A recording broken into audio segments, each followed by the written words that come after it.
ভুয়ো ভোটার ধরতে নয়া সফটওয়্যার চালু করছে নির্বাচন কমিশন। সফটওয়্যারের মাধ্যমে চিহ্নিত করা যাবে ভুয়ো ভোটার।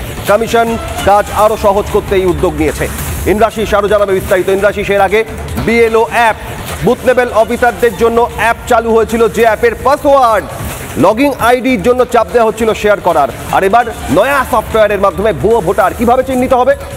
যেটা তাদের পক্ষ থেকে জানানো হয়েছে, ডেমোগ্রাফিক সিমিলার এন্ট্রিজ নামে এই যে অ্যাপটি, এই যে সফটওয়্যারটি, সেটিকে চালু করা হয়েছে।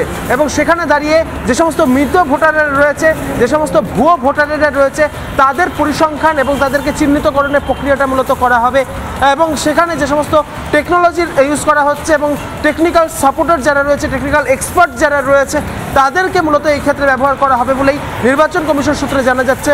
এবং তাদের মাধ্যমে এই যে গোটা রাজ্য জুড়ে এসআইআর ফর্ম বিলির যে প্রক্রিয়া শুরু হয়েছিল, এসআইআর যে প্রসিডিওরটা শুরু হয়েছিল, সেখানে যে সমস্ত মৃত ভোটার, ভুয়ো ভোটারদের তালিকা সামনে এসেছে, তাদেরকে খতিয়ে দেখা হবে এবং কোথাও কোনোভাবে এই কোনো রকম ফলস ভোটার সেখানে রয়ে গিয়েছে কিনা সেটিকে চিহ্নিত করা হবে, তাদেরকে শনাক্ত করা হবে বলে নির্বাচন কমিশন সূত্রে জানা যাচ্ছে। নির্বাচন কমিশনের তরফে এই উদ্যোগ নেওয়া হয়েছে এবং বৃহস্পতিবার থেকেই মূলত এই সফটওয়্যার ব্যবহার করা হবে বলে এখনও পর্যন্ত আমরা জানতে পারছি। তোমাকে জানিয়ে রাখবো, নির্বাচন কমিশন সূত্রে যেটা জানানো হয়েছে, ডেমোগ্রাফিক সিমিলার এন্ট্রিজ নামে মূলত এই সফটওয়্যারটিকে চালু করা হয়েছে।